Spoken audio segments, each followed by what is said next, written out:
Imagine Sarah, a bright young professional, staring at her phone, her heart pounding in her chest. A notification pops up. Performance review meeting tomorrow. A wave of anxiety washes over her. Her mind races with worst-case scenarios. What if I'm criticized? What if I lose my job? What if I can't handle the pressure? Her palms sweat, her stomach churns, and sleep becomes a distant dream. We've all been there, haven't we? Those moments when fear and anxiety grip us, paralyzing us and stealing our peace. It can feel like we are drowning in a sea of worry, with no escape in sight. But what if I told you there's a life raft, a philosophy that has empowered people for centuries to navigate these turbulent waters? This isn't some new age fad, but an ancient wisdom that has stood the test of time: Stoicism. Born in the bustling marketplaces of ancient Greece, Stoicism isn't about suppressing your emotions or becoming a robot. It's about mastering your inner world so you can thrive, no matter what life throws your way. Think of Epictetus, born a slave who rose to become a renowned teacher. Or Seneca, a powerful advisor to emperors who faced exile and political turmoil. Or Marcus Aurelius, the emperor himself, who led Rome through wars and plagues, journaling his way to inner peace. These weren't men who avoided challenges, but men who learned to face them with unwavering courage and clarity. They discovered that true freedom comes not from controlling the world around us, which is often impossible, but from controlling our responses to it. In this video, we're going to unlock the practical tools of Stoicism, tools you can use to break free from the grip of fear and anxiety, and live a life of profound fulfillment. You'll learn to navigate your inner world with the same skill a seasoned captain navigates a stormy sea. So, if you're ready to take control, to find your inner strength, and to discover a life of unshakable tranquility, stay with me. Let's embark on this journey together and conquer fear and anxiety, the Stoic way. Let's dive into the heart of the matter: fear and anxiety. Now, it's important to understand that not all fear is created equal. There's a difference between rational fear and irrational anxiety. Imagine you're hiking in the wilderness and come face to face with a bear. Your heart races, your muscles tense. That's rational fear, a natural response to a real and immediate danger. It's your body's alarm system, designed to keep you safe. But anxiety, that's a different beast. Anxiety is often rooted in imagined threats, in the what-ifs that haunt our minds. It's the fear of things that might happen, things that are often outside of our control. The Stoics understood this distinction. They saw emotions not as uncontrollable forces, but as judgments, as beliefs we hold about the world. Think of it this way. Two people can experience the same event and have vastly different emotional responses. One might be devastated by a job loss, while another sees it as an opportunity for growth. The event itself is neutral. It's our interpretation, our judgment of it, that creates the emotional response. Epictetus, the former slave turned philosopher, famously said, "We are disturbed not by things, but by the opinion which we have of things." This is a cornerstone of Stoic thought. Our suffering, our anxiety, often stems not from the events themselves, but from the meaning we assign to them. Take public speaking, for example. Many people experience intense anxiety at the mere thought of standing up and speaking in front of a crowd. But why? Is the act of speaking itself inherently dangerous? Of course not. The fear often comes from our judgments. What if I mess up? What if people laugh at me? What if I'm judged as incompetent? These are the thoughts that fuel the anxiety. We create a story in our minds, a story about what might happen, and that story terrifies us. But what if we could rewrite that story? What if we could challenge those negative judgments and replace them with more rational ones? This is where Stoicism offers a powerful antidote to anxiety. It teaches us to examine our thoughts, to question our assumptions, and to recognize that our judgments are often based on faulty reasoning. Let's say you're anxious about giving a presentation at work. Instead of letting your mind run wild with worst-case scenarios, you can start to challenge those thoughts. Ask yourself, is it truly the end of the world if I make a mistake? Have I given presentations before and survived? What's the worst that could realistically happen, and can I handle it? you might realize that your fears are exaggerated, that you're more capable than you think, and that even if things don't go perfectly, it's not a catastrophe. By consciously choosing to focus on what you can control, your preparation, your delivery, your attitude, and accepting what you can't, the audience's reactions, potential technical glitches, you begin to loosen the grip of anxiety. You're not denying the possibility of things going wrong, but you're refusing to let those possibilities paralyze you. This is the power of the Stoic perspective. It's about recognizing that while we may not always be able to control external events, we can always control our inner response. It's about choosing to focus on what truly matters, living a virtuous and meaningful life, regardless of the circumstances. By understanding that our emotions are largely within our control, we take the first step towards conquering fear and anxiety, the Stoic way. It is about choosing to focus on what truly matters, living a virtuous and meaningful life, regardless of the circumstances. By understanding that our emotions are largely within our control, we take the first step towards conquering fear and anxiety, the Stoic way.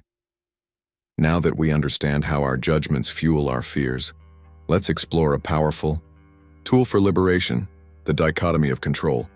This is perhaps the most fundamental principle in Stoicism, articulated most clearly by Epictetus. He taught that we should divide the things in our lives into two categories, those we can control and those we cannot.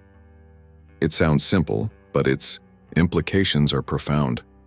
What falls under our control? According to Epictetus, it's our thoughts, our judgments, our desires, and our actions. These are the things that originate from within us, the things we have direct power over. We can choose to challenge our negative thoughts, to reframe our judgments, to act in accordance with our values. These are the domain of our inner world. On the other hand, what don't we control? Pretty much everything else. We don't control external events, the opinions of others, the weather, the stock market, or even our own physical health to a large degree. These things are external to us, influenced by countless factors beyond our direct influence. Think about it. You can't control whether it rains on your wedding day, but you can control how you react to it. You can't control whether someone likes you, but you can control whether you act with kindness and integrity. You can't control whether you get a particular job, but you can control how well you prepare for the interview, how you present yourself, and how you handle the outcome. Let's imagine a young woman named Maria facing a serious health scare. She's found a lump, and her mind is flooded with anxieties. What if it's cancer? What if I need chemotherapy? What if I don't survive? These are natural fears, but they're focused on things outside of her control. She can't control the diagnosis, but she can control how she responds. Applying the dichotomy of control, Maria decides to focus on what she can control. She schedules an appointment with her doctor. She researches treatment options. She talks to loved ones for support. She focuses on her actions, her choices, her attitude. She decides to face the situation with courage and determination, regardless of the outcome. This shift in focus, from the uncontrollable to the controllable, is incredibly empowering. Instead of feeling like a victim of circumstance, Maria takes ownership of her response. She's not in denial about the potential severity of the situation, but she's not letting fear paralyze her either. This is the essence of the dichotomy of control: to pour our energy into what we can influence and to accept what we cannot. It's about recognizing that our true power lies not in manipulating the world around us, but in mastering our inner response to it. When we focus on our thoughts, judgments, and actions, we create a sense of inner peace and resilience. We become less susceptible to the ups and downs of external events, and more capable of navigating life's challenges with grace and fortitude. It's like being a skilled sailor on a stormy sea. You can't control the wind or the waves, but you can control the sails, the rudder, and your own actions. You can learn to navigate the storm with skill and determination, knowing that you're doing everything within your power to reach your destination. The dichotomy of control is not about passivity or resignation. It's about active engagement with life, but an engagement that is focused and purposeful. It's about choosing to direct our energy where it can make the most difference, our inner world. By embracing this principle, we free ourselves from the tyranny of anxiety and discover a wellspring of inner strength that can carry us through any storm. We learn to focus on living a virtuous and meaningful life, regardless of external circumstances, and that is where true freedom lies. Now, let's explore a Stoic practice that might seem counterintuitive at first: negative visualization, or, as the Stoics called it, premeditatio malorum. This technique involves contemplating potential setbacks, losses, or challenges that we might face in the future. What is the worst that can happen? Is a question we must ask ourselves regularly. Now, before you think this is some kind of morbid exercise in pessimism, hear me out. The purpose of negative visualization is not to dwell on negativity or to invite misfortune. It's a tool, and like any tool, it's all about how you use it. This practice serves two powerful purposes.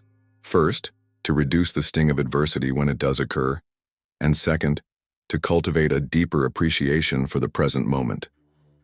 Let me explain. When we constantly live in fear of what might happen, we create unnecessary anxiety. But when we take the time to calmly and rationally contemplate potential setbacks, something interesting happens.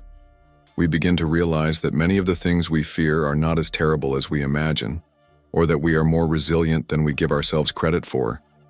It's like shining a light into the dark corners of our minds, exposing the shadows for what they really are, often just harmless illusions. Imagine an entrepreneur who's about to launch a new business.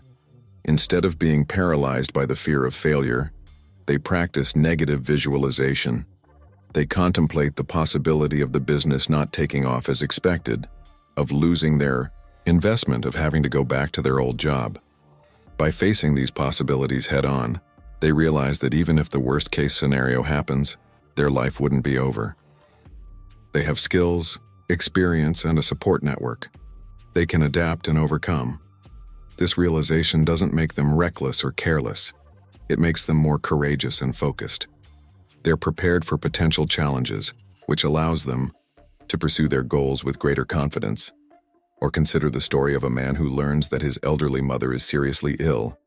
He is understandably heartbroken and worried about losing her.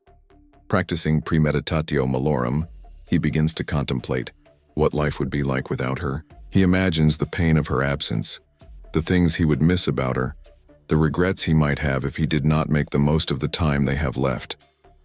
This may seem painful, but it allows him to fully appreciate the time he still has with his mother. He makes an extra effort to spend time with her, to express his love and gratitude, and to create lasting memories. He begins cherishing every moment, knowing that this precious time is finite. This is where the second purpose of negative visualization comes in: appreciating the present. When we contemplate the impermanence of things, including our own lives and the lives of our loved ones, we develop a deeper appreciation for what we have right now. We stop taking things for granted and start to savor the simple joys of everyday life. A warm embrace, a beautiful sunset, a heartfelt conversation. These things become more precious when we realize they won't last forever. Let's try a short exercise together. Close your eyes for a moment. Think of something you value deeply. It could be a relationship, a possession, your health, or even your life itself. Now, imagine losing it. Visualize what your life would be like without it. Allow yourself to feel the emotions that arise without judgment. Don't dwell on it for too long. Just a brief contemplation. Now ask yourself, how can I appreciate this even more right now? What steps can I take to protect or nurture it? Open your eyes. How do you feel? You might find that this exercise, though seemingly uncomfortable, brings a sense of clarity and gratitude. It reminds you of what truly matters and motivates you to live more intentionally. By contemplating potential setbacks, we're not inviting them to happen. We're simply acknowledging the reality of life's ups and downs. And in doing so, we become better prepared to handle whatever comes our way. We develop a deeper appreciation for the good times and a greater resilience in the face of adversity. We learn to live each day more fully, knowing that we've faced our fears and found the strength within ourselves to overcome them. This is the power of premeditatio malorum. It's a tool for building inner strength, resilience, and a deeper appreciation for the precious gift of life. We've talked about controlling our judgments and facing our fears, but what's the ultimate goal? The Stoics believed it was to live in accordance with nature, and they didn't just mean hugging trees or living off the grid. They meant living in accordance with our own rational nature and the rational order of the universe. This might sound abstract, but it boils down to something very practical: living virtuously. The Stoics identified 4 cardinal virtues, 4 pillars of character that guide us toward a flourishing life: wisdom, justice, courage, and temperance. These aren't just lofty ideals, they're practical tools for navigating life's challenges, and they're incredibly effective for reducing fear and anxiety. Let's break them down. First, wisdom. This is the ability to see things clearly, to understand what is truly good, bad, and indifferent. A wise person understands that external events are ultimately neutral. It's our judgments that give them power. They understand the dichotomy of control, focusing on what they can influence and accepting what they cannot. This understanding brings a sense of inner peace even in the face of adversity, because they know that their true self, their inner character, cannot be harmed by external events. Next, justice. This goes beyond simply following the law. It's about treating others fairly, acting with integrity, and fulfilling our social duties. When we act justly, we build strong relationships based on trust and mutual respect. This creates a sense of belonging and security, reducing the fear of isolation and social conflict. We know that we are part of something larger than ourselves, and that we have a role to play in the well-being of our community. Then there's courage. This isn't about being fearless. It's about doing what is right even when we are afraid. It's about facing our fears head-on, whether it's the fear of failure, the fear of rejection, or the fear of the unknown. When we act with courage, we build self-respect and confidence. We prove to ourselves that we are capable of overcoming challenges, and this reduces the power that fear has over us. Think of courage as a muscle. The more you use it, the stronger it becomes. And finally, temperance. This is the virtue of self-control, moderation, and balance.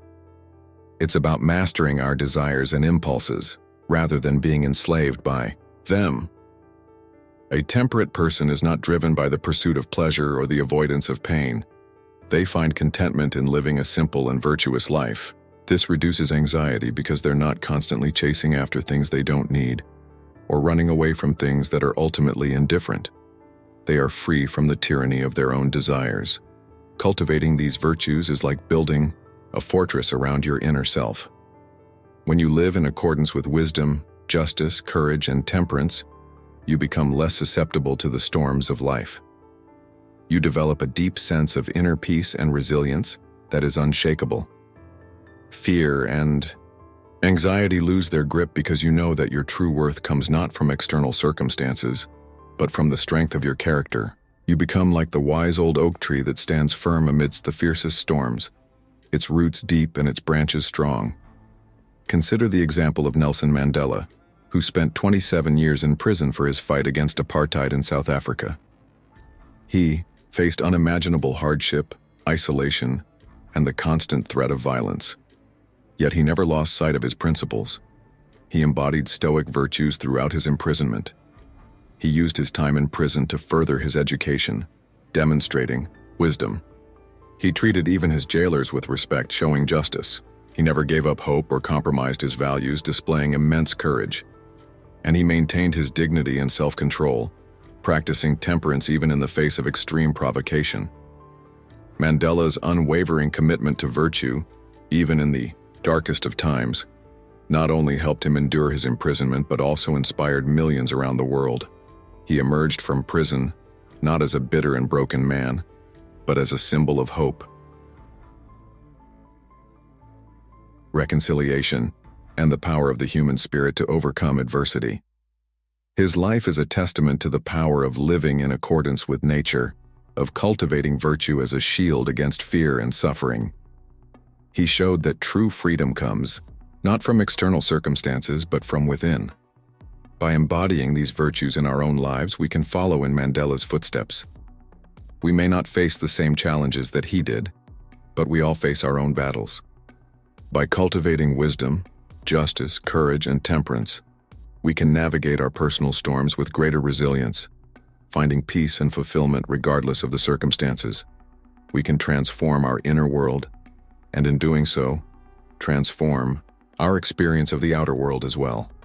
This is the path to a flourishing life, a life free from the tyranny of fear and anxiety, a life lived in accordance with our truest and best nature. We've been on a journey through Stoic wisdom, learning to control our judgments, face our fears, and live virtuously.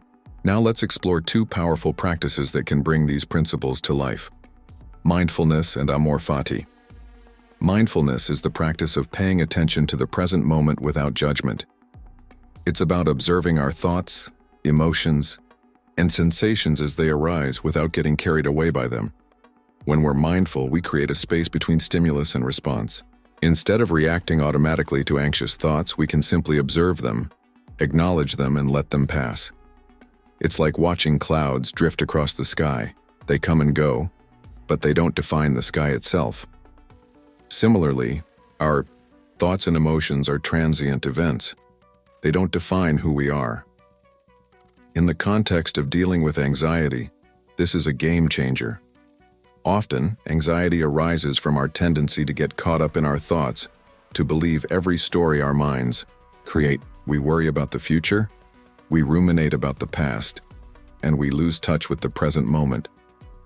But when we practice mindfulness, we learn to anchor ourselves in the here and now. We can notice anxious thoughts arising, but instead of engaging with them, we simply acknowledge their presence and redirect our attention to the present moment. This might involve focusing on our breath, the sensations in our body, or the sounds around us. By doing so, we break the cycle of rumination and worry, and we create space for a more peaceful and rational response. This is where the concept of amor fati comes in. Amor fati is a Latin phrase that means love of fate. It's the practice of accepting, even embracing, everything that happens in our lives, both the good and the bad. Now, this doesn't mean we should be passive or resigned to our fate. It means we should accept the things we cannot control and focus our energy on what we can. It means recognizing that everything that happens, even the difficult and painful things, is part of a larger whole, a grand tapestry of events that we may not fully understand. Practicing amor fati can be incredibly liberating. When we accept the present moment as it is, without resistance or judgment, we free ourselves from unnecessary suffering. We stop fighting against reality and start flowing with it. This doesn't mean we stop striving to improve our lives or to make a positive impact on the world. It means we do so with a sense of acceptance and equanimity, knowing that the ultimate outcome is not entirely within our control. Consider the story of a woman who is diagnosed with a chronic illness. She experiences pain, fatigue, and limitations on her daily activities. Initially, she is devastated and angry, constantly fighting against her condition. She hates what is happening to her and feels like a victim. But then, she discovers the concept of amor fati. She begins to practice accepting her illness, not as something good, but as something that is. She focuses on what she can control, her diet, her exercise, her attitude, and she lets go of the need to control the uncontrollable. She starts to find moments of joy and gratitude amidst the challenges. She appreciates the support of her loved ones, the beauty of nature, the simple pleasures of life. She learns to live fully in the present moment, even with her illness. Through mindfulness and acceptance, she finds a sense of peace she never thought possible. Her illness is still there, but it no longer defines her. She has learned to love her fate not because it's easy or pleasant, but because it's hers. Let's try a short mindfulness exercise together. Find a comfortable position, either sitting or lying down.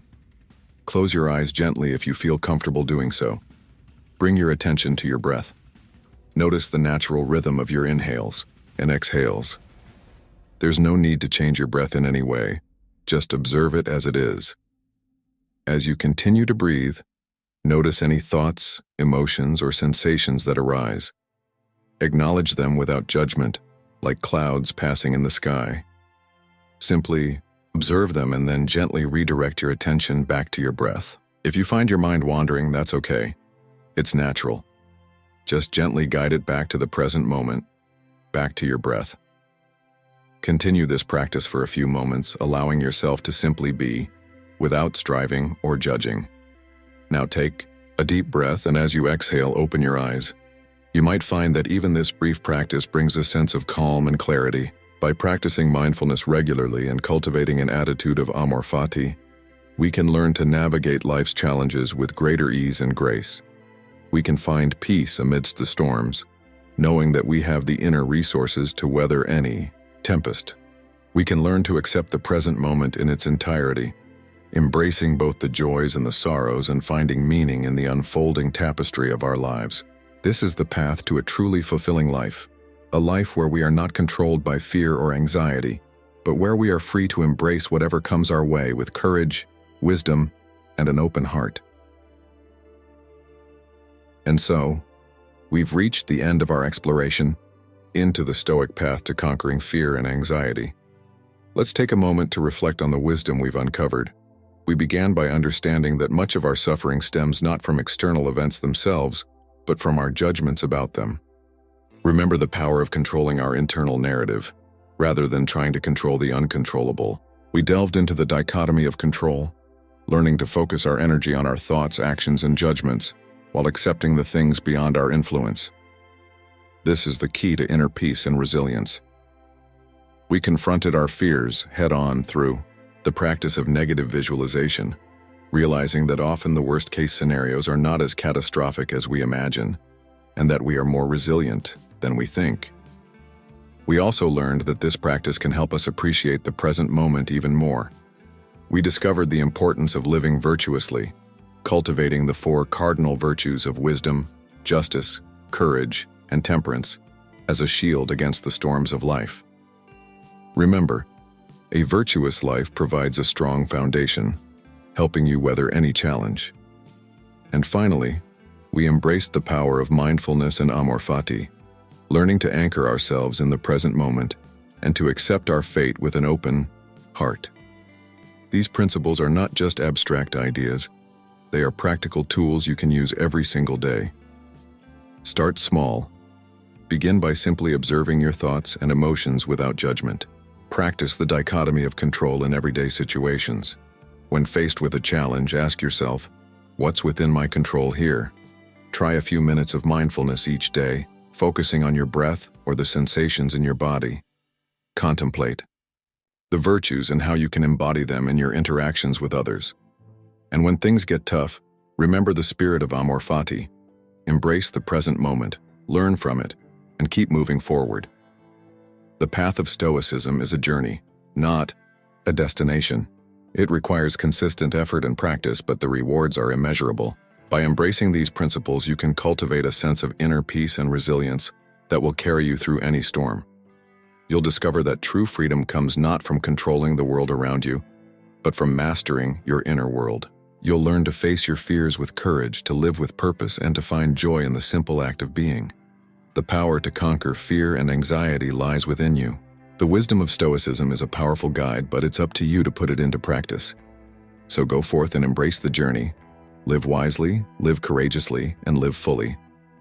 If you are interested in diving deeper into Stoicism, I encourage you to explore the works of Epictetus, Seneca, and Marcus Aurelius. Their writings offer a wealth of wisdom and practical advice that is as relevant today as it was centuries ago. Remember, the journey to a more peaceful and fulfilling life begins with a single step. Take that step today.